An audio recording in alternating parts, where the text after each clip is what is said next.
So for the past year, I've been very curious about this question, and it is, what is creativity and how to be more creative? So I've been reading books, I've been consuming YouTube videos, I've been reading blog articles, and anything I can get my hands on. And so I've come to my own conclusions about like what is creativity and like how to actually become creative in a more practical sense. You know, instead of like having all these like kind of like woo woo kind of ways of thinking, I want to give it more practical and advice that would actually help people.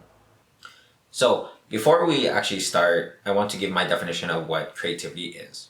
From generally like definitions and kind of like my own kind of like interpretations is that creativity is a process to generate new but meaningful ideas. I specify that because unique ideas but having no meaning, those are just ideas. No one cares about them, they just exist.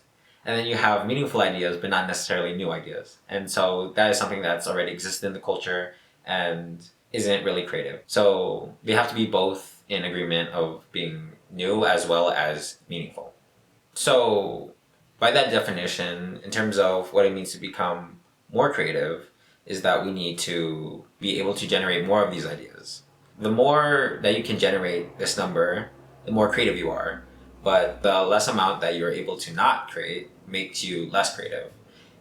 It's not necessarily on a binary of like you are and you aren't. It's more of a continuum in which you kind of exist on either end of being not as creative and you are very creative. And so my theory kind of revolves around the way in which we can kind of like boost that number of creating these creative ideas.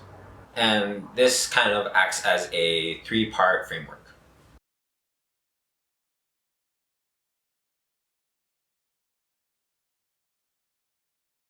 So out of the three-part framework, this is the first one. So this might come off as obvious, but it is to consume ideas.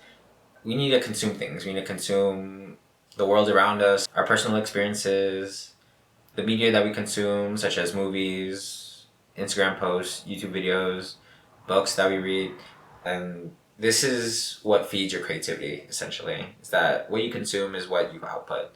And so I feel like everything that you consume kind of goes downstream, in which it is the funnel of where your ideas come from. I feel like in order to become instead of like just taking the normal basic step in which we just consume things, we should at least try new things.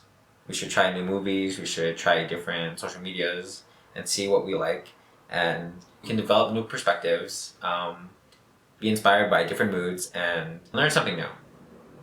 So if you aren't consuming, you should consume. And if you are already consuming, I would advise that you consume better works of media.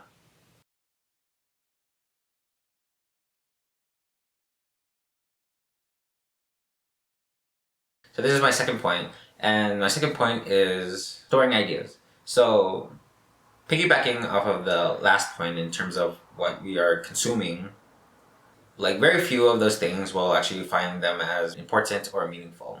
You know, like say like probably we have only like 10% of the media that we consume we actually find as very useful to us. And so the logical thing is that we want to keep these things, and have a place to put them. So someone much older than me, probably like, I don't know, John Locke or Da Vinci, they discovered that like this concept of having a commonplace book. So basically it's just a journal in which you can collect all of the ideas, all of the things that you've ever seen, experiences and stuff like that, and just like put it in one place. And I feel like having that is a giant source of inspiration in terms of which creativity can sort of grow. Having ideas that cross-pollinate with each other.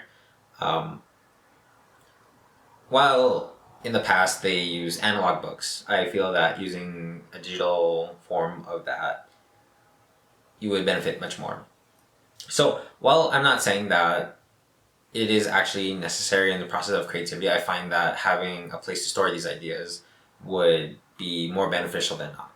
So by literally having all these like collections of ideas just stored in one place, it's sort of like this antidote to writer's block or artist block, in the sense that like you're not really starting off from zero. is that you sort of have all these ideas just laid out before you, and that you can twist them, manipulate them, fuse them all together, and actually generate something interesting and maybe even creative. So if you don't have a common place, I highly recommend that you should.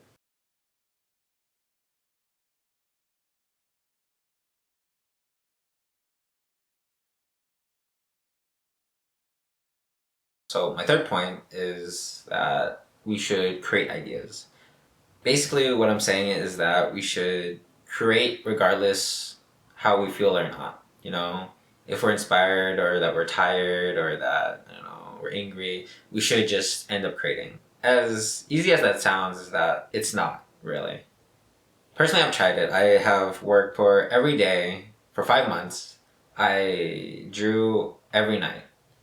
And I can say that there have been many times in which I've made like garbage works of art and which I do not want to show. But then other times I have found that like actually creating art every day or every night technically, that you actually kind of stumble across creativity or inspiration at least. And I feel like if you are trying to crank out creativity, this is how you would do about it, you know?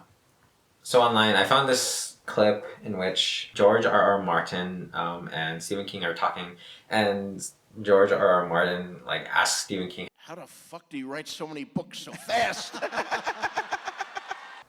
he explains that like he writes only 3 chapters in like 6 months, while Stephen King can probably produce 3 books for that. So like the ratio is very uneven. So what Stephen King says is that he writes 6 pages every day. So what he's saying is that like he's actually going in, probably regardless or not how he feels, is that he puts in the work and is creative regardless. You know, is that even if we are not feeling inspired today, we can find breakthroughs within our creativity by just producing and trying to grind it out.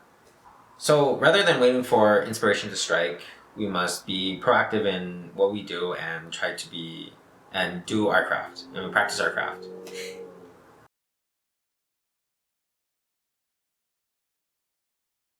So generally that is my 3-part framework for creativity, as well as the 3 lever points of in which we can become more creative. So just to recap is that, so the first one is what's called to consume ideas, second one is to store ideas, and the third one is to create new ideas. And so basically these are things in which how I think about creativity, that I can probably like find ways to probably like boost one of these 3 and generate more creative ideas. So I hope you found this useful, and goodbye. So, alright, so this is Clarence signing out.